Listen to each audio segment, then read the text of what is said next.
En juin, dans son rapport annuel déposé auprès du régulateur américain, Oracle écrit qu'elle pourrait subir des défauts de paiement de clients très endettés. Ce même mois, son action a perdu 40% selon Gizmodo et The Register. Épisode Bulle IA, le cas Oracle selon la BIS. Chapitre 1, le paradoxe Oracle. 40% perdus en un mois, pendant que le même géant promet de dépenser plus que jamais. Ce rapport annuel égrène par ailleurs une longue liste de risques, des pénuries de puces aux clients qui ne paient pas leurs factures sans jamais nommer personne. Le même document révèle que les dépenses d'investissement d'Oracle ont bondi à 55,7 milliards de dollars sur l'exercice clos en mai, contre 21,2 milliards l'année précédente, avec une promesse d'aller jusqu'à 95 milliards l'an prochain. Début juin, l'entreprise publie par ailleurs des résultats records, 67,4 milliards de dollars de chiffre d'affaires, et une branche cloud dédiée à l'intelligence artificielle qui bondit de 93% sur un an. Mais sur ce même exercice, sa trésorerie disponible est négative de 23,7 milliards de dollars.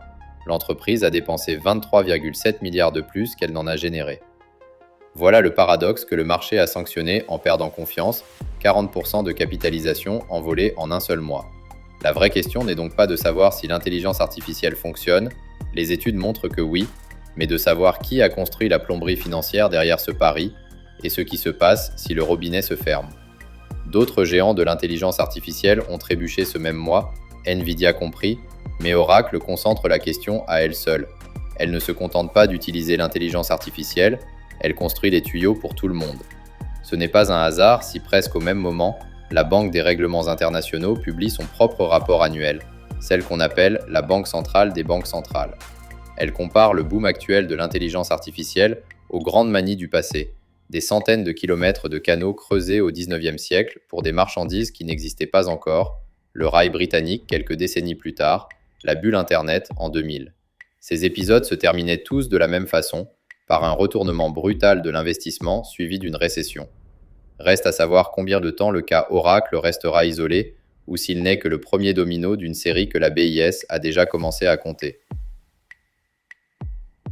Chapitre 2, ce que dit la BIS. Une grille signée par les gardiens de la stabilité financière mondiale. Un avertissement qui ne nomme personne, mais concerne tout le monde. Le rapport de la BIS, publié le 28 juin, chiffre l'ampleur du pari. Les 5 plus grands hyperscalers vont dépenser plus de 1000 milliards de dollars en investissements liés à l'intelligence artificielle sur 2025 et 2026 combinés, un montant qui dépasse déjà leurs bénéfices et leur trésorerie disponible, au point que certains doivent émettre de la dette pour combler l'écart. Le rapport ne traite pas d'intelligence artificielle de fraude pour autant. La BIS cite elle-même des études de terrain qui montrent des gains réels, entre 20 et 50% de temps économisé au niveau d'une tâche. Le problème que pointe la BIS est ailleurs. Chaque grand acteur fait le même pari massif, au même moment, persuadé qu'il ne restera qu'une poignée de gagnants sur ce marché. La BIS le formule sans détour. L'intensité de cette concurrence pousse les entreprises à engager trop de ressources dans des paris dont le rendement reste incertain, ce qui expose tout le secteur à la même déception au même moment.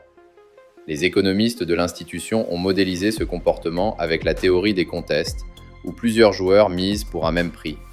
Plus la pression concurrentielle pousse les dépenses vers le haut, plus le surplus économique du secteur dans son ensemble diminue, et il pourrait devenir négatif dans les scénarios les plus défavorables.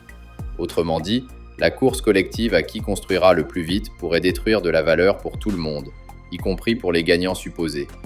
Une déception sur les rendements, écrit la BIS, pourrait déclencher un retrait soudain des financements et transformer le boom des dépenses en une récession d'investissement prolongée.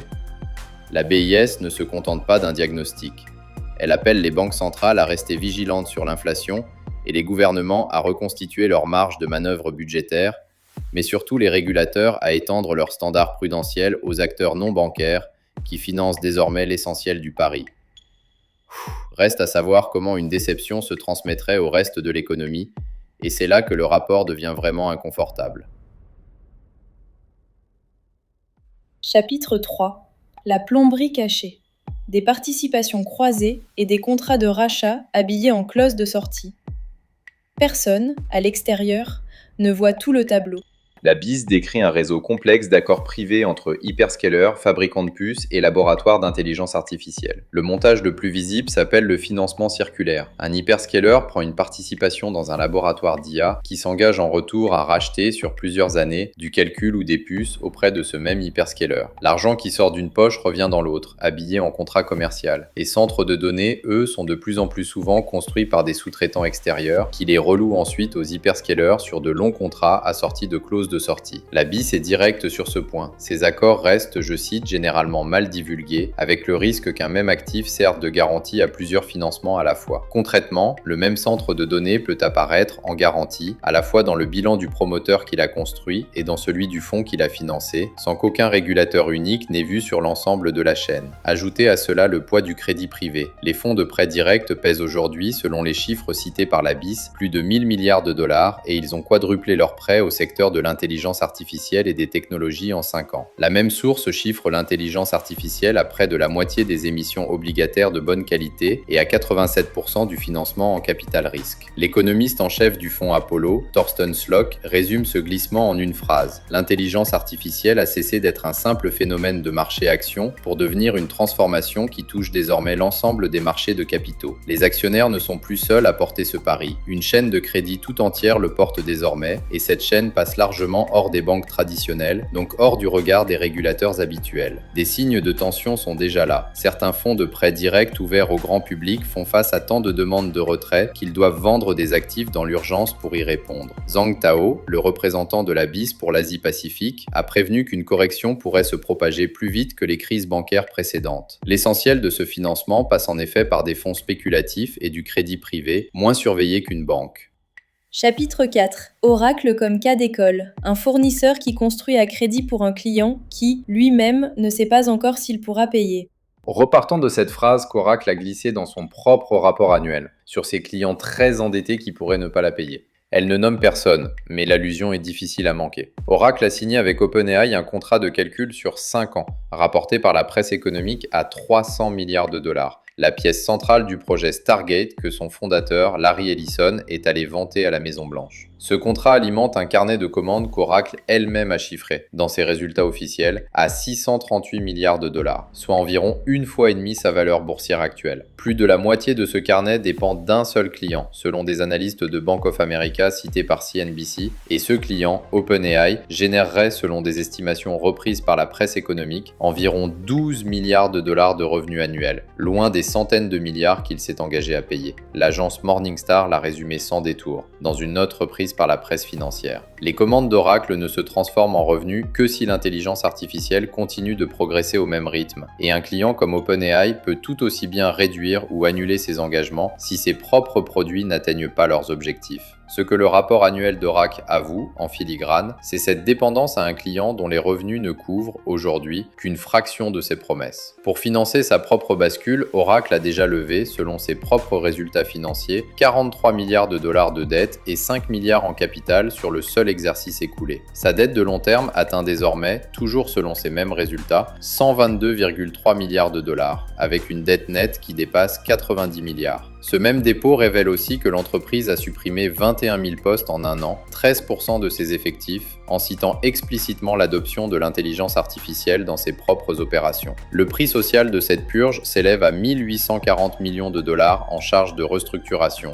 en hausse de 392% sur un an, toujours selon ce même dépôt. Oracle a donc emprunté et construit en pariant sur les commandes futures d'un client qui n'a pas encore la certitude de pouvoir les payer, licenciant au passage une partie de ses propres équipes pour tenir le calendrier. C'est exactement le schéma que décrit la BIS, ramené à l'échelle d'une seule entreprise. La promesse d'achat sert de garantie à la dette qui finance la construction. Et si la promesse se dégrade, la garantie se dégrade avec elle. Le marché ne l'a pas ignoré. C'est très largement ce doute qui explique la chute de 40%.